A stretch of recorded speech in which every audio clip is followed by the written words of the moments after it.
ಕರ್ನಾಟಕ ರಾಜ್ಯದ ರಾಜಕೀಯ ರಂಗದಲ್ಲಿ ಎದ್ದು ಕಾಣುವ ಹೆಸರು ಡಿಕೆ ಶಿವಕುಮಾರ್. ಪಕ್ಷದ ಹೈಕಮಾಂಡ್ ಪಾಲಿಗೆ ಶಿವಕುಮಾರ್ ಟ್ರಬಲ್ ಶೂಟರ್, ಮಾಧ್ಯಮದ ಡಿಕೆಶಿ. ಆದರೆ ಜನರ ಬಾಯಲ್ಲಿ ಇವರು ಡಿಕೆ ಎಂದೇ ಪ್ರಚಲಿತರು. ಶಿವಕುಮಾರ್ ಜನಿಸಿದ್ದು ಬೆಂಗಳೂರು ಜಿಲ್ಲೆಯ ಕನಕಪುರ ತಾಲೂಕಿನಲ್ಲಿ. ತಂದೆ ಕೆಂಪೇಗೌಡ, ತಾಯಿ ಗೌರಮ್ಮ.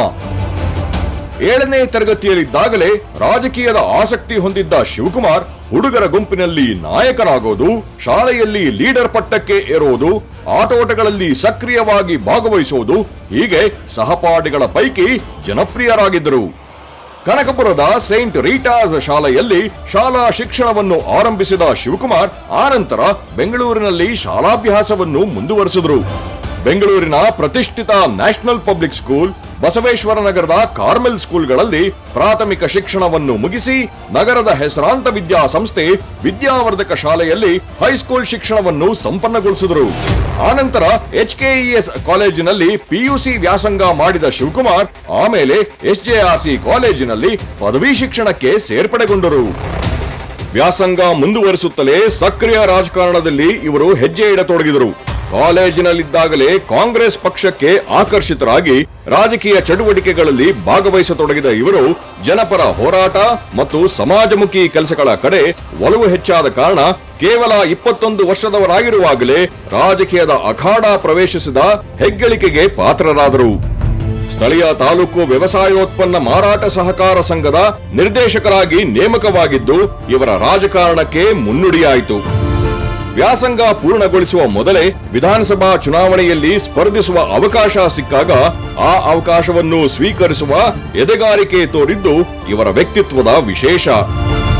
NSUI, ಯುವ ಕಾಂಗ್ರೆಸ್, ಹೀಗೆ ಪಕ್ಷದ ಕೆಳಹಂತದಿಂದ ಮೇಲೇರಿ ಜಿಲ್ಲಾ ಪಂಚಾಯಿತಿ ಸದಸ್ಯ, ಶಾಸಕ, ಸಚಿವ ಮುಂತಾದ ವಿವಿಧ ಸ್ತರಗಳಲ್ಲಿದ್ದು ಜನಸೇವೆ ಮಾಡಿದ ಇವರು ಒಂದೊಂದು ಹಂತದಲ್ಲೂ ರಾಜಕೀಯದ ವೈವಿಧ್ಯಮಯ ಪಟ್ಟುಗಳನ್ನು ಕರಗತ ಮಾಡಿಕೊಳ್ಳುತ್ತಾ ಪಕ್ಷದ ತಳಮಟ್ಟದ ಕಾರ್ಯಕರ್ತರಿಂದ ಮೊದಲುಗೊಂಡು ಉನ್ನತ ನಾಯಕರು, ಪದಾಧಿಕಾರಿಗಳವರೆಗೆ ಎಲ್ಲರೊಂದಿಗೆ ತಮ್ಮ ಪ್ರಭಾವ ಬೆಳೆಸಿಕೊಳ್ಳುತ್ತಾ ಹೋದರು.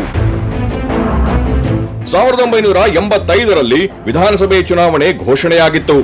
ಮಹತ್ವಾಕಾಂಕ್ಷಿ ಶಿವಕುಮಾರ್ ಸಾತನೂರು ಕ್ಷೇತ್ರದಿಂದ ಅಖಾಡಕ್ಕೆ ಇಳಿದೇ ಬಿಟ್ಟರು. ಅಂದು ಅವರಿಗೆ ಎದುರಾಳಿಯಾಗಿದ್ದವರು ಸಾಮಾನ್ಯರಲ್ಲ. ಜನತಾ ಪಕ್ಷದಿಂದ ಸ್ಪರ್ಧಿಸಿದ್ದ HD ದೇವೇಗೌಡರು ಶಿವಕುಮಾರ್ ಅವರ ಪ್ರತಿಸ್ಪರ್ಧಿಯಾಗಿದ್ದರು.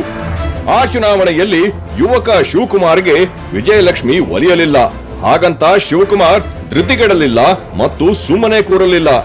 1987ರಲ್ಲಿ ಬೆಂಗಳೂರು ಗ್ರಾಮಾಂತರ ಜಿಲ್ಲಾ ಪಂಚಾಯಿತಿ ಸದಸ್ಯರಾಗಿ ಸಾರ್ವಜನಿಕ ಜೀವನಕ್ಕೆ ಮತ್ತಷ್ಟು ಸಾಣೆ ಹಿಡಿದುಕೊಂಡರು. ನೋಡುತ್ತಿದ್ದಂತೆ 1989ರ ವಿಧಾನಸಭಾ ಚುನಾವಣೆ ಬರುತ್ತಿದ್ದಂತೆಯೇ ಮತ್ತೊಮ್ಮೆ ಸಾತನೂರು ಕ್ಷೇತ್ರದಲ್ಲೇ ಅದೃಷ್ಟ ಪರೀಕ್ಷೆಗಿಳಿದ ಶಿವಕುಮಾರ್ಗೆ ಈ ಬಾರಿ ಅದೃಷ್ಟಲಕ್ಷ್ಮಿ ಕೈ ಹಿಡಿದು ಬಿಟ್ಟಳು. ಚುನಾವಣೆಯಲ್ಲಿ ಗೆದ್ದ ಶಿವಕುಮಾರ್ ಮೊಟ್ಟ ಮೊದಲ ಬಾರಿಗೆ ವಿಧಾನಸಭೆ ಪ್ರವೇಶಿಸಿದರು. ಆಗ ಶಿವಕುಮಾರ್ ಅವರು 29ರ ಹರೆಯದ ಯುವಕ. 1994ರ ಚುನಾವಣೆಯಲ್ಲಿ ಶಿವಕುಮಾರ್ಗೆ ಕಾಂಗ್ರೆಸ್ ಟಿಕೆಟ್ ಕೈತಪ್ಪಿತು. ಛಲ ಬಿಡದ ಶಿವಕುಮಾರ್ ಪಕ್ಷೇತರರಾಗಿ ಸ್ಪರ್ಧಿಸಿ ಎದುರಾಳಿಗಳ ವಿರುದ್ಧ ತೊಡೆತಟ್ಟಿ ಜಯ ಗಳಿಸಿಬಿಟ್ಟರು. ಆ ಜಯದ ಹುರುಪಿನೊಂದಿಗೆ ಪಕ್ಷದ ತೆಕ್ಕೆಗೆ ಮರಳಿಬಿಟ್ಟರು. ಇವರ ಜೈತ್ರ ಯಾತ್ರೆ 1999ರಲ್ಲೂ ಮುಂದುವರಿಯಿತು. HD ಕುಮಾರಸ್ವಾಮಿ ಅವರ ವಿರುದ್ಧ ಸ್ಪರ್ಧಿಸಿ ಗೆದ್ದ ಶಿವಕುಮಾರ್ ನಂತರ 2004ರಲ್ಲೂ ಆ ಯಶಸ್ಸನ್ನು ಪುನರಾವರ್ತನೆ ಮಾಡಿದರು. ವಿಧಾನಸಭಾ ಕ್ಷೇತ್ರಗಳ ಮರುವಿಂಗಡಣೆಯಿಂದಾಗಿ ಕನಕಪುರ ಕ್ಷೇತ್ರದಲ್ಲಿ ಸಾತನೂರು ವಿಲೀನಗೊಂಡಿತು. ಹೀಗಾಗಿ 2008ರಲ್ಲಿ ಕನಕಪುರದಿಂದ ಗೆದ್ದ ಶಿವಕುಮಾರ್ ನಂತರ 2013ರ ಚುನಾವಣೆಯಲ್ಲಿ JDS ಅಭ್ಯರ್ಥಿ PGR ಸಿಂಧ್ಯಾರನ್ನು ಮಣಿಸಿದರು. 2018ರಲ್ಲಿ ಅಗಾಧ ಬಹುಮತದೊಂದಿಗೆ DK ಶಿವಕುಮಾರ್ 7ನೇ ಬಾರಿಗೆ ವಿಧಾನಸಭೆಗೆ ಆಯ್ಕೆಯಾದರು. S Bangarappa, SM Krishna, Siddaramaiah, HD Kumaraswamy ಸರ್ಕಾರಗಳಲ್ಲಿ ಮಂತ್ರಿಯಾಗಿ ಕೆಲಸ ಮಾಡಿದ ಹೆಗ್ಗಳಿಕೆ ಶಿವಕುಮಾರ್ ಅವರದ್ದು. ಬಂದೀಖಾನೆ ಮತ್ತು ಗೃಹ ರಕ್ಷಕ ದಳ, ನಗರಾಭಿವೃದ್ಧಿ, ಸಹಕಾರ, ವಿದ್ಯುತ್, ಭಾರಿ ನೀರಾವರಿ, ವೈದ್ಯಕೀಯ ಶಿಕ್ಷಣ, ಕನ್ನಡ ಮತ್ತು ಸಂಸ್ಕೃತಿಯಂತಹ ಖಾತೆಗಳನ್ನು ನಿರ್ವಹಿಸಿದ ಹೆಗ್ಗಳಿಕೆ ಶಿವಕುಮಾರ್ ಅವರದ್ದು. 2001ರಲ್ಲಿ ಎಐಸಿಸಿ ಸದಸ್ಯ, 1985ರಿಂದ 2001ರ ತನಕ ಕೆಪಿಸಿಸಿ ಕಾರ್ಯದರ್ಶಿ, 2008ರಲ್ಲಿ ಕೆಪಿಸಿಸಿ ಕಾರ್ಯಾಧ್ಯಕ್ಷ, 2013 ಮತ್ತು 2018ರ ಚುನಾವಣೆಗಳಲ್ಲಿ ಚುನಾವಣಾ ಪ್ರಚಾರ ಸಮಿತಿಯ ಅಧ್ಯಕ್ಷ, ಹೀಗೆ ವಿಭಿನ್ನ ಹೊಣೆಗಾರಿಕೆಗಳನ್ನು ಸಮರ್ಥವಾಗಿ ನಿಭಾಯಿಸಿದರು ಶಿವಕುಮಾರ್. 2013ರ ವಿಧಾನಸಭಾ ಚುನಾವಣೆಯಲ್ಲಿ ಕಾಂಗ್ರೆಸ್ಗೆ ಬಹುಮತ ಸಿಕ್ಕಿ ಸರ್ಕಾರ ರಚನೆಯಾಗಿ 1 ವರ್ಷದ ನಂತರ ಶಿವಕುಮಾರ್ ಅವರಿಗೆ ಸಂಪುಟ ಭಾಗ್ಯ ದಕ್ಕಿತು. ಇಂಧನ ಖಾತೆಯ ನೊಗ ಹೆಗಲೇರಿತು. ರಾಜಕೀಯದಲ್ಲಿ ಅಗಾಧ ಯಶಸ್ಸನ್ನು ಕಂಡಿರುವ ಡಿಕೆ ತಮ್ಮ ಸೋದರ ಡಿಕೆ ಸುರೇಶ್ ರನ್ನು ಸಂಸದರನ್ನಾಗಿಸುವಲ್ಲಿ ಯಶ ಕಂಡಿದ್ದಾರೆ. ರಾಜಕೀಯ ದಿಗ್ಗಜ ದೇವೇಗೌಡರ ಎದುರು ಓರ್ವ ರಾಜಕೀಯ ಅನನುಭವಿಯನ್ನು ಅಭ್ಯರ್ಥಿಯಾಗಿ ನಿಲ್ಲಿಸಿ ಗೆಲ್ಲಿಸಿಕೊಂಡವರೆಂಬುದು ಜಗಜ್ಜಾಹೀರಾಗಿದೆ. ಒಕ್ಕಲಿಗ ಸಮುದಾಯದ ಪ್ರಭಾವಿ ಮುಖಂಡ ಎಚ್.ಡಿ. ದೇವೇಗೌಡರ ಕುಟುಂಬ ಮತ್ತು ಡಿಕೆ ಶಿವಕುಮಾರ್ ಪಾಳೆಗಳ ನಡುವೆ ಕಡ್ಡಿ ಗೀರದಿದ್ದರೂ ಬೆಂಕಿ ಹೊತ್ತಿಕೊಳ್ಳುವಂತಹ ಪರಿಸ್ಥಿತಿ ಇತ್ತು. ಆದರೆ ಅದು ಕ್ರಮೇಣ ತಣ್ಣಗಾಯಿತು. 2018ರಲ್ಲಿ ಜೆಡಿಎಸ್ ಕಾಂಗ್ರೆಸ್ ಸಮ್ಮಿಶ್ರ ಸರ್ಕಾರ ರಚನೆಯಾಗಿ ಎಚ್.ಡಿ. ಕುಮಾರಸ್ವಾಮಿ ಮುಖ್ಯಮಂತ್ರಿಯಾಗುವುದರಲ್ಲಿ ಡಿಕೆ ಶಿವಕುಮಾರ್ ಅವರ ಪಾತ್ರ ದೊಡ್ಡದೇ ಇತ್ತು. ಕರ್ನಾಟಕದ ರಾಜಕಾರಣ ಮಾತ್ರವಲ್ಲದೆ ದೇಶದ ಇತರೆಡೆಯೂ ಕಾಂಗ್ರೆಸ್ ಪಕ್ಷವನ್ನು ಅಧಿಕಾರಕ್ಕೆ ತರುವಲ್ಲಿ ಕೆಲವೊಮ್ಮೆ ಕೊಡುಗೆ ಸಹಕಾರ ನೀಡಿದ ಶಿವಕುಮಾರ್ ಕೆಲವು ರಾಜ್ಯಗಳಲ್ಲಿ ಕಾಂಗ್ರೆಸ್ ಸರ್ಕಾರವನ್ನು ಉಳಿಸುವಲ್ಲಿಯೂ ಯಶಸ್ಸು ಕಂಡಿದ್ದಾರೆ. ಬಿಹಾರ, ರಾಜಸ್ಥಾನ, ಅಸ್ಸಾಂ, ಕೇರಳ, ತಮಿಳುನಾಡು ವಿಧಾನಸಭಾ ಚುನಾವಣೆಗಳಲ್ಲಿ ಕಾಂಗ್ರೆಸ್ ಪಕ್ಷದ ಜವಾಬ್ದಾರಿಯನ್ನು ಹೊತ್ತು ಸಮರ್ಥವಾಗಿ ನಿಭಾಯಿಸಿದ್ದು ಪ್ರಶಂಸೆಗೆ ಪಾತ್ರವಾಗಿದೆ. ಡಿಮಾನಿಟೈಸೇಷನ್ ಆದ ಸಂದರ್ಭದಲ್ಲಿ ಪಕ್ಷದ ವತಿಯಿಂದ ರಾಷ್ಟ್ರಮಟ್ಟದ ಜವಾಬ್ದಾರಿಯೊಂದಿಗೆ ದಕ್ಷಿಣ ಭಾರತದ ಉಸ್ತುವಾರಿಯನ್ನು ವಹಿಸಿಕೊಂಡು ಕಾರ್ಯನಿರ್ವಹಿಸಿದ್ದು ಗಮನಾರ್ಹವಾಗಿದೆ. ಮಹಾರಾಷ್ಟ್ರದ ವಿಲಾಸರಾವ್ ದೇಶ್ಮುಖ್ ಸರ್ಕಾರ ಉಳಿಸಿದ್ದು ಹಿರಿಯ ನಾಯಕ ಅಹಮದ್ ಪಟೇಲ್ ಅವರ ರಾಜ್ಯಸಭಾ ಚುನಾವಣೆಯ ಸಂದರ್ಭದಲ್ಲಿ ಗುಜರಾತಿನ ಕಾಂಗ್ರೆಸ್ ಶಾಸಕರನ್ನು ನಿಭಾಯಿಸಿ ರಾಷ್ಟ್ರದ ಗಮನ ಸೆಳೆದು ಪಟೇಲ್ ಅವರು ಗೆಲ್ಲುವಂತೆ ನೋಡಿಕೊಂಡಿದ್ದು ಇವರ ಬಗ್ಗೆ ಪಕ್ಷದ ವರಿಷ್ಠರ ಒಲವನ್ನು ಹೆಚ್ಚಿಸಿತು. ಈ ಎಲ್ಲ ಯಶಸ್ಸು ಇವರ ರಾಜಕೀಯ ವಿರೋಧಿಗಳ ಕಣ್ಣು ಕೆಂಪಾಗಿಸಿದ್ದು ಎಲ್ಲರಿಗೂ ತಿಳಿದಿದೆ. ಇವರನ್ನು ರಾಜಕೀಯವಾಗಿ ಮಣಿಸಲು ಇವರ ಮೇಲೆ ಇಲ್ಲ ಸಲ್ಲದ ಆರೋಪಗಳನ್ನು ಹೊರಿಸಿ ಅದರ ಮುಂದುವರೆದ ಭಾಗವಾಗಿ 2017ರಲ್ಲಿ ಶಿವಕುಮಾರ್ ನಿವಾಸದ ಮೇಲೆ ಆದಾಯ ತೆರಿಗೆ ಇಲಾಖೆಯ ದಾಳಿ ನಡೆಯಿತು. ಇದು ರಾಷ್ಟ್ರ ಮಟ್ಟದಲ್ಲಿ ದೊಡ್ಡ ಸುದ್ದಿಯಾಗಿ ಚರ್ಚೆಗೆ ಗ್ರಾಸವಾಯಿತು. ಲೋಕಸಭೆ ಮತ್ತು ರಾಜ್ಯಸಭೆಯಲ್ಲಿ ಇದು ಮುಖ್ಯ ವಿಷಯವಾಗಿ ಬಿಟ್ಟಿತು. ಆನಂತರ ಬಂಧನಕ್ಕೊಳಗಾಗಿ ಇವರು ಜೈಲಿಗೆ ಹಾಕಲ್ಪಟ್ಟಾಗ ದೇಶದಾದ್ಯಂತ ಇವರ ಬೆಂಬಲಿಗರು ಪ್ರತಿಭಟನೆ ನಡೆಸಿ ತಮ್ಮ ನೆಚ್ಚಿನ ನಾಯಕನಿಗೆ ನೈತಿಕ ಬೆಂಬಲವನ್ನು ನೀಡಿದರು. ಕರ್ನಾಟಕದಿಂದ ಸಾವಿರಗಟ್ಟಲೆ ಜನ ಶಿವಕುಮಾರ್ ಅವರನ್ನು ಭೇಟಿಯಾಗಲು ದೆಹಲಿಗೆ ಹೋಗಿದ್ದು ಕರ್ನಾಟಕದ ರಾಜಕೀಯ ಇತಿಹಾಸದಲ್ಲೇ ಒಂದು ಅಪೂರ್ವ ಘಟನೆ. ಶಿವಕುಮಾರ್ ಜೈಲಿನಲ್ಲಿದ್ದಾಗ ಲಕ್ಷೋಪಲಕ್ಷ ಜನ ಬೆಂಗಳೂರಿನಲ್ಲಿ ಪ್ರತಿಭಟನಾ ರ್ಯಾಲಿ ನಡೆಸಿ ಪಕ್ಷ ಜಾತಿ ಧರ್ಮ ಮರೆತು ಶಿವಕುಮಾರ್ ತಮ್ಮ ನಾಯಕ ಎಂದು ಘಂಟಾಘೋಷವಾಗಿ ಸಾರಿದರು. ಇದು ರಾಜಕೀಯ ವಲಯಗಳಲ್ಲಿ ಸಂಚಲನ ಉಂಟು ಮಾಡಿತ್ತು. ಅಧಿಕಾರಿಗಳ ಕಿರುಕುಳ ರಾಜಕೀಯ ಪ್ರೇರಿತ ಎಂಬ ಮಾತು ಎಲ್ಲೆಡೆ ಹರಿದಾಡತೊಡಗಿತು. ಶಿವಕುಮಾರ್ ಜೈಲಿನಲ್ಲಿದ್ದಾಗ ಕರ್ನಾಟಕದ ಅನೇಕ ಮಹನೀಯರು, ಮಠಾಧಿಪತಿಗಳು ಇವರ ಮನೆಗೆ ಭೇಟಿ ನೀಡಿ ಇವರ ಕುಟುಂಬದವರಿಗೆ ಸಾಂತ್ವನ ಹೇಳಿದ್ದು ನನ್ನ ಜೀವನದಲ್ಲಿ ಎಂದೂ ಮರೆಯಲಾಗದಂತದ್ದು ಎಂದು ಶಿವಕುಮಾರ್ ಹೇಳುತ್ತಾರೆ. ಜನ ಕೊಟ್ಟ ಪ್ರೀತಿ ಮತ್ತು ಅನುಕಂಪಕ್ಕೆ ನಾನು ಸದಾ ಚಿರಋಣಿ ಮತ್ತು ಅವರ ಋಣದಲ್ಲಿ ನಾನಿದ್ದೇನೆ ಎನ್ನುತ್ತಾರೆ ಇವರು. ಜೈಲಿನಿಂದ ಹೊರಬಂದಾಗ ವಿರೋಧಿಗಳ ಕಣ್ಣು ಕುಕ್ಕುವಂತೆ ಇವರಿಗೆ ಸ್ವಾಗತ ಸಿಕ್ಕಿದ್ದು ಮತ್ತು ಬೆಂಗಳೂರಿನಲ್ಲಿ ಅಭೂತಪೂರ್ವ ರ್ಯಾಲಿ ನಡೆದಿದ್ದು ರಾಷ್ಟ್ರಮಟ್ಟದ ದಾಖಲೆಯಾಗಿ ಸುದ್ದಿಯಾಯಿತು. ಶಿವಕುಮಾರ್ ರಾಜಕೀಯ ಜೀವನ ಎಂದೂ ಹೂವಿನ ಹಾಸಿಗೆಯಾಗಿರಲಿಲ್ಲ. ಅನೇಕ ವಿರೋಧ, ಅಡೆತಡೆಗಳು ನಿರಂತರವಾಗಿ ಅವರ ಜೀವನದುದ್ದಕ್ಕೂ ಎದುರಾಗಿವೆ. ಶಿವಕುಮಾರ್ ಅವರನ್ನು ಟಫ್ ರಾಜಕಾರಣಿ, ಹಳ್ಳಿಯ ಸಹಜ ಒರಟುತನ ಅವರಲ್ಲಿ ಕಂಡುಬರುತ್ತದೆ ಎಂದು ಹೇಳುವವರಿದ್ದಾರೆ. ಆದರೆ ಅವರದ್ದು ನೇರ ನಡೆ, ನೇರ ನುಡಿ, ಮುಚ್ಚುಮರೆಯಿಲ್ಲದ ವ್ಯಕ್ತಿತ್ವ. ಶಿವಕುಮಾರ್ ಒಬ್ಬ ಸ್ನೇಹಜೀವಿ ಎನ್ನುವುದು ಅವರ ಆಪ್ತರಿಗೆ ಗೊತ್ತು. ಪಕ್ಷದ ನೆಲೆಗಟ್ಟಿನಲ್ಲೇ ಆಗಲಿ, ಚುನಾವಣೆಯ ಸಂದರ್ಭದಲ್ಲೇ ಆಗಲಿ, ಆಡಳಿತಾತ್ಮಕ ಬಿಕ್ಕಟ್ಟು ಎದುರಾದ ವೇಳೆಯಲ್ಲೇ ಆಗಲಿ ಅಖಾಡಕ್ಕಿಳಿದು ಇಕ್ಕಟ್ಟು ಬಿಕ್ಕಟ್ಟು ನಿವಾರಿಸುವಲ್ಲಿ ಶಿವಕುಮಾರ್ ಎತ್ತಿದ ಕೈ. ಹೀಗಾಗಿ ಟ್ರಬಲ್ ಶೂಟರ್ ಎಂಬ ಹೆಸರು ಅವರ ಅನ್ವರ್ಥನಾಮವೇ ಆಗಿಬಿಟ್ಟಿದೆ. ರಾಜಕೀಯ ಪಾಠವನ್ನು ಶಿವಕುಮಾರ್ 10 ಹಲವು ನಾಯಕರಿಂದ ಕಲಿತಿರಬಹುದು. ಆದರೆ ಅವರ ಅನುಭವಗಳು ಅವರಿಗೆ ಜೀವನದ ಪಾಠವನ್ನು ಕಲಿಸಿವೆ. ಎಸ್.ಎಂ. ಕೃಷ್ಣರವರು ವಿಧಾನಸಭಾ ಚುನಾವಣೆಯಲ್ಲಿ ಸೋತ ನಂತರ ರಾಜ್ಯಸಭೆಗೆ ಪ್ರವೇಶಿಸುವುದರಲ್ಲಿ ಮತ್ತು ಕೆಪಿಸಿಸಿ ಅಧ್ಯಕ್ಷರಾಗುವುದರಲ್ಲಿ ಶಿವಕುಮಾರ್ ಅವರ ಪಾತ್ರ ಕೃಷ್ಣರವರ ಜೀವನ ಚರಿತ್ರೆಯಲ್ಲಿ ದಾಖಲಾಗಿರುವುದು ಗಮನಿಸಬೇಕಾದ್ದೇ. ಎಸ್.ಎಂ. ಕೃಷ್ಣ ಅವರು ಕರ್ನಾಟಕದ ಮುಖ್ಯಮಂತ್ರಿಯಾಗಿದ್ದಾಗ ಅವರ ಆಪ್ತ ಬಳಗದಲ್ಲಿ ಅವರ ನೆಚ್ಚಿನ ಶಿಷ್ಯ ಎಂಬ ಹೆಗ್ಗಳಿಕೆಗೆ ಪಾತ್ರರಾಗಿದ್ದರು ಶಿವಕುಮಾರ್.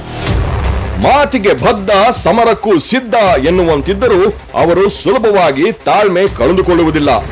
ಯಾವುದೇ ವ್ಯತಿರಿಕ್ತ ಬೆಳವಣಿಗೆ ಅಥವಾ ಪರಿಣಾಮದಿಂದ ನಿರಾಶರಾಗುವುದಿಲ್ಲ. ಎಂಥದೇ ಸಮಸ್ಯೆಗೂ ತಲೆ ಕೆಡಿಸಿಕೊಳ್ಳುವುದಿಲ್ಲ. ಏನೇ ಬಂದರೂ ನಿಭಾಯಿಸ್ತೀನಿ ಅನ್ನೋ ನಿಲುವು ಅವರದ್ದು. ಮಿಕ್ಕ ರಾಜಕಾರಣಿಗಳಿಗೆ ಹೋಲಿಸಿದರೆ ಕಡಿಮೆ ನಿದ್ರೆ, ಕಡಿಮೆ ಊಟ ಶಿವಕುಮಾರ್ ವೈಶಿಷ್ಟ್ಯ. ರಿಸ್ಕ್ ತೆಗೆದುಕೊಳ್ಳುವಿಕೆ, ವೈಯಕ್ತಿಕ ರಾಜಕೀಯ ಭವಿಷ್ಯವನ್ನು ಲೆಕ್ಕಿಸದೆ ಪಕ್ಷದ ಹಿತಕ್ಕಾಗಿ ದುಡಿಯಲೆಂದು ಹೋಗಿ ವಿರೋಧಿಗಳ ಕೆಂಗಣ್ಣಿಗೆ ಗುರಿಯಾಗಿರುವ ನಿದರ್ಶನಗಳು ಸಾಕಷ್ಟಿವೆ. ತಮಗೆ ಒಳ್ಳೆಯದು ಮಾಡಿದವರ ಋಣ ಸಂದಾಯ ಮಾಡೋದು, ಸ್ನೇಹಕ್ಕೆ ಬದ್ಧರಾಗಿರುವುದು, ಅತೀವ ಪಕ್ಷನಿಷ್ಠೆ, ಕಡಿಮೆಯಾಗದ ನಿಯತ್ತು ಅವರ ವ್ಯಕ್ತಿತ್ವದಲ್ಲಿ ಹಾಸುಹೊಕ್ಕಿದೆ. ಸಣ್ಣವರಿರುವಾಗಲೇ ವ್ಯವಹಾರ ಜಗತ್ತಿನಲ್ಲಿ ಆಸಕ್ತಿ ತಳೆದಿದ್ದ ಶಿವಕುಮಾರ್ ರಾಜಕಾರಣಿಯಾದವನು ವೈಯಕ್ತಿಕವಾಗಿಯೂ ಸಬಲನಾಗಿರಬೇಕು ಎಂಬ ಗ್ರಹಿಕೆಗೆ ಬದ್ಧರಾಗಿ ಚಾಣಾಕ್ಷ ವ್ಯವಹಾರ ಮಾಡಿ ಸಂಪತ್ತು ವೃದ್ಧಿ ಮಾಡಿಕೊಂಡವರು. ನಾನು ವೃತ್ತಿಯಲ್ಲಿ ವ್ಯವಹಾರಸ್ಥ ಎನ್ನುವ ಇವರು ರಾಜಕಾರಣಿಗಳು ಕಾನೂನುಬದ್ಧ ವ್ಯವಹಾರ ಮಾಡುವುದು ತಪ್ಪಾ ಎಂದು ಪ್ರಶ್ನಿಸುತ್ತಾರೆ ಶಿವಕುಮಾರ್. ತಮ್ಮ ವಯಸ್ಸು, ಅನುಭವಕ್ಕೆ ಮಿಗಿಲಾದ ಜವಾಬ್ದಾರಿಯನ್ನು ಹೆಗಲ ಮೇಲೆ ಹೊತ್ತು ಪಕ್ಷದ ಹಿರಿಯರ ಕಣ್ಣಿಗೆ ಬಿದ್ದ ಶಿವಕುಮಾರ್ ತಮ್ಮ ವಿಶಿಷ್ಟ ಚಿಂತನೆ, ಚಾಣಾಕ್ಷ ತಂತ್ರ ಮತ್ತು ಅದ್ಭುತ ರಾಜಕೀಯ ಪಟ್ಟುಗಳ ಅರಿವಿನಿಂದಾಗಿ ವಿಭಿನ್ನ ರಾಜಕಾರಣಿಯಾಗಿ ಮುಂದೆ ಬಂದರು. ನೆಹರು, ಗಾಂಧಿ ಕುಟುಂಬದ ಬಗ್ಗೆ ತಮಗಿರುವ ನಿಷ್ಠೆಯ ಬಗ್ಗೆ ಹೆಮ್ಮೆಯಿಂದ ಹೇಳುವ ಡಿಕೆ, ಇಂದಿರಾ ಗಾಂಧಿ ಅವರು ವಿಧಿವಶರಾದ ದಿನ ಕನಕಪುರದಲ್ಲಿದ್ದ ತಮ್ಮ ಮಾಲೀಕತ್ವದ ಚಿತ್ರಮಂದಿರಕ್ಕೆ ಇಂದಿರಾ ಚಿತ್ರಮಂದಿರ ಎಂದು ಹೆಸರಿಟ್ಟಿದ್ದರು. ಆ ಕುಟುಂಬದ ಆದೇಶಗಳನ್ನು ಶ್ರದ್ಧೆಯಿಂದ ಪಾಲಿಸುವುದಾಗಿ ವಿನಮ್ರತೆಯಿಂದ ಹೇಳುತ್ತಾರೆ. ಕರ್ನಾಟಕದಲ್ಲಿ ಕಳೆದ 25 ವರ್ಷಗಳಲ್ಲಿ ನಡೆದಿರುವ ಎಲ್ಲಾ ಬೈ ಎಲೆಕ್ಷನ್ಗಳಲ್ಲಿ ಕಾಂಗ್ರೆಸ್ ಅಭ್ಯರ್ಥಿಗಳ ಗೆಲುವಿನ ಜವಾಬ್ದಾರಿ ಹೊತ್ತು ಬಹಳಷ್ಟು ಬಾರಿ ಕಾಂಗ್ರೆಸ್ ಗೆಲ್ಲುವಂತೆ ನೋಡಿಕೊಂಡಿದ್ದು ಪಕ್ಷದ ಕಾರ್ಯಕರ್ತರು ಹೆಮ್ಮೆಯಿಂದ ಹೇಳುವ ವಿಚಾರ. ಸಿದ್ದರಾಮಯ್ಯ ಅವರು ಸ್ಪರ್ಧಿಸಿದ ಉಪಚುನಾವಣೆ, ಬಳ್ಳಾರಿ ಉಪಚುನಾವಣೆ, ಕುಂದಗೋಳ, ಗುಂಡ್ಲುಪೇಟ್ ಮುಂತಾದವು ಉದಾಹರಣೆಗಳಾಗಿವೆ. ಬಹುತೇಕ ಎಲ್ಲ ಉಪಚುನಾವಣೆಗಳಲ್ಲಿ ಪಕ್ಷ ಗೆಲ್ಲಿಸಿಕೊಟ್ಟ ಕೀರ್ತಿ ಶಿವಕುಮಾರ್ ಅವರದ್ದು. ಕಾಲಾನುಕಾಲಕ್ಕೆ ಬರುವ ರಾಜಕೀಯ ಸ್ಪರ್ಧೆಗಳಲ್ಲಿ ಪಕ್ಷದ ಅಭ್ಯರ್ಥಿಗಳಿಗೆ ಇವರು ಆಪದ್ ಬಾಂಧವನಾಗಿರುವ ನಿದರ್ಶನಗಳು ಅನೇಕ. ಮಂತ್ರಿಯಾಗಿ ತಾವು ನಿರ್ವಹಿಸುತ್ತಿರುವ ಖಾತೆಗೆ ಸಂಬಂಧಿಸಿದ ಕೆಲ ವಿಷಯಗಳು ಗೊತ್ತಿಲ್ಲದಾಗ ಆ ಕುರಿತು ಅಧಿಕಾರಿಗಳು ಹೇಳಿದರೆ ಸತತ ಅಧ್ಯಯನ ಮಾಡಿ ಅದನ್ನು ಕ್ಷಿಪ್ರವಾಗಿ ಕಲಿಯುವ ಚಿತ್ತಸ್ಥಿತಿ ಮತ್ತು ಸ್ವಭಾವ ಶಿವಕುಮಾರ್ ವಿಶೇಷ. ಇಂಧನ ಇಲಾಖೆಯಲ್ಲಿ ದಾಖಲೆಯ ಸಾಧನೆ ಮಾಡಿ ವಿಶ್ವದ ಗಮನವನ್ನು ಸೆಳೆದಿದ್ದು ಇವರ ಕಾರ್ಯಶೈಲಿಗೆ ಸಾಕ್ಷಿ. ಸ್ತ್ರೀ ಶಕ್ತಿ ಮುಂತಾದ ಹೊಸ ಕಾರ್ಯಕ್ರಮಗಳ ಅನುಷ್ಠಾನದಲ್ಲಿ ಡಿಕೆ ಶಿವಕುಮಾರ್ ಅವರ ಪಾತ್ರ ಶ್ಲಾಘನೀಯ. ರಾಜಕೀಯ ಬದುಕಲ್ಲಿ ಮಹತ್ತರ ಕನಸು ಕಟ್ಟಿಕೊಂಡಿರುವ ಶಿವಕುಮಾರ್ ರಾಜಕಾರಣಿಗಳಿಗೆ ತರಬೇತಿ ಸಿಗಬೇಕು, ಸಂವಹನ ಚಾತುರ್ಯ, ಆರ್ಥಿಕತೆ ಬಗ್ಗೆ ರಾಜಕೀಯ ನಾಯಕರುಗಳಿಗೆ ಅನುಭವ ಇರಬೇಕು, ವ್ಯಕ್ತಿತ್ವ ವಿಕಸನದ ವಿಷಯದಲ್ಲಿ ಅವರಿಗೆ ಆಸಕ್ತಿ ಇರಬೇಕು ಎಂದು ಬಯಸುವವರು. ದಶಕಗಳ ನಂತರ ಕಾಂಗ್ರೆಸ್ಸಿಗೆ ಸಿನಿಮಾ ಹೀರೋ ತರದ ಮಾಸ್ ಲೀಡರ್ ಸಿಕ್ಕಂತಾಗಿದೆ. ಕಾರಣ ಸಮುದಾಯದ ಪ್ರಾಬಲ್ಯ, ಅನುಭವ, ಚಾಣಾಕ್ಷತನ, ಆಕರ್ಷಕ ವ್ಯಕ್ತಿತ್ವ, ಪ್ರಭಾವಶಾಲಿ ಧ್ವನಿ, ಸಂಘಟನಾ ಚಾತುರ್ಯ, ಪೌರುಷ, ವರ್ಚಸ್ಸು, ಟ್ರಬಲ್ ಶೂಟರ್ ಖ್ಯಾತಿ, ಅಚಲ ಪಕ್ಷನಿಷ್ಠೆ, ವಿಭಿನ್ನ ಇಲಾಖೆಗಳನ್ನು ದಕ್ಷತೆಯಿಂದ ನಿರ್ವಹಿಸಿದ ಅನುಭವ ಅವರಲ್ಲಿ ಕೆನೆಗಟ್ಟಿದೆ. ಉತ್ತಮ ಕೌಟುಂಬಿಕ ಹಿನ್ನೆಲೆ ಮತ್ತು ಕಳಂಕರಹಿತ ಖಾಸಗಿ ಜೀವನ, ಹಗರಣರಹಿತ ಆಡಳಿತ, ವ್ಯಾವಹಾರಿಕ ಯಶಸ್ಸು, ಭಾರತದಾದ್ಯಂತ ಸ್ನೇಹಿತರ ದಂಡು ಹೊಂದಿರುವಿಕೆ, ಅತೀವ ದೈವಭಕ್ತಿ, ಸಮಯ ಪ್ರಜ್ಞೆ, ಉತ್ತಮ ಮಾತುಗಾರಿಕೆ, ಧೈರ್ಯ, ಮುನ್ನುಗ್ಗುವ ಛಲ, ಅಸಾಧಾರಣ ಜ್ಞಾಪಕ ಶಕ್ತಿ, ಈ ಎಲ್ಲಾ ಅಂಶಗಳ ಭಂಡಾರ ಈ ಶಿವಕುಮಾರ್. ಅವರ ಈ ಗುಣ ವಿಶೇಷಗಳೇ ಮಹತ್ವಾಕಾಂಕ್ಷಿ ಯುವ ಪೀಳಿಗೆಗೆ ಸ್ಫೂರ್ತಿ. ವಿದ್ಯಾರ್ಥಿ ನಾಯಕನಾಗಿದ್ದಾಗಲೇ ರಾಜೀವ್ ಗಾಂಧಿ ಅವರ ಗಮನಕ್ಕೆ ಬಂದು ವಿಧಾನಸಭೆ ಟಿಕೆಟ್ ಗಳಿಸಿ ಯುವ ನಾಯಕನಾಗಿ ರಾಜೀವ್ ಅವರ ಆಶೀರ್ವಾದದೊಂದಿಗೆ ಉತ್ತರ ಕೊರಿಯಾದ ಪ್ಯಾಂಗ್ಯಾಂಗ್ ನಲ್ಲಿ ನಡೆದ world student and youth festival of Pyongyang ನಲ್ಲಿ ಭಾಗವಹಿಸಿ ತಮ್ಮ ವ್ಯಕ್ತಿತ್ವದ ಛಾಪು ಮೂಡಿಸಿದ್ದು ಈ ಶಿವಕುಮಾರ್ ಅವರು. ಇವರ ತಂದೆ ತಮ್ಮ ಮಗನನ್ನು ಇಂಜಿನಿಯರ್ ಮಾಡಬೇಕೆಂದಿದ್ದರೂ ಶಿವಕುಮಾರ್ ನಡೆದಿದ್ದು ರಾಜಕೀಯದ ಹಾದಿಯಲ್ಲಿ. ವಿದ್ಯಾರ್ಥಿ ದಶೆಯಲ್ಲಿ ಶಿಕ್ಷಣಕ್ಕೆ ಹೆಚ್ಚು ಮಹತ್ವ ಕೊಡಲಾಗಲಿಲ್ಲ ಎಂಬ ಕೊರಗನ್ನು ಅನುಭವಿಸಿದ ಶಿವಕುಮಾರ್ ಅವರು ಇಂದು ಪ್ರಖ್ಯಾತ ಇಂಜಿನಿಯರಿಂಗ್ ಕಾಲೇಜು ಮತ್ತಿತರ ಉತ್ತಮ ದರ್ಜೆಯ ವಿದ್ಯಾಸಂಸ್ಥೆಗಳನ್ನು ಪ್ರಾರಂಭಿಸಿ ಹೆಸರು ಮಾಡಿರುವುದು ಅನೇಕರು ಮೆಚ್ಚಿರುವ ಸಂಗತಿ. ತಮ್ಮ 47ನೇ ವಯಸ್ಸಿನಲ್ಲಿ ಎಂಎ ಪರೀಕ್ಷೆಗೆ ಕೂತು ಪದವಿ ಪಡೆದಿದ್ದು ಇವರ ಛಲಕ್ಕೆ ಇನ್ನೊಂದು ಸಾಕ್ಷಿ. ಕೆಪಿಸಿಸಿ ಅಧ್ಯಕ್ಷರಾಗಿ ಜವಾಬ್ದಾರಿ ಸ್ವೀಕರಿಸುವುದರೊಂದಿಗೆ ಕಾಂಗ್ರೆಸ್ ಪಕ್ಷವನ್ನು ಮಾಸ್ ಬೇಸ್ಡ್ ಪಾರ್ಟಿ ಎಂಬ ಹಣೆಪಟ್ಟಿಯಿಂದ ಕಾರ್ಡರ್ ಬೇಸ್ಡ್ ಪಾರ್ಟಿಯಾಗಿ ಪರಿವರ್ತನೆ ಮಾಡುವ ಕನಸು ಹೊತ್ತಿರುವ ಶಿವಕುಮಾರ್ ಪಕ್ಷದ ಕಾರ್ಯಕರ್ತರ ಧ್ವನಿಯೇ ಪಕ್ಷದ ಅಧ್ಯಕ್ಷರ ಧ್ವನಿಯಾಗಬೇಕು ಎಂಬ ಅಚಲ ನಂಬಿಕೆ ಇಟ್ಟವರು. ಈ ಕನಸುಗಳು ಈಡೇರುವುದು ಆ ಕನಸು ಕಂಡವರು ಡಿಕೆ ಶಿವಕುಮಾರ್ ಅಂತವರಾಗಿದ್ದಾಗ ಮಾತ್ರ ಎಂದು ಅವರ ಬೆಂಬಲಿಗರು ಹೆಮ್ಮೆಯಿಂದ ಹೇಳುತ್ತಾರೆ.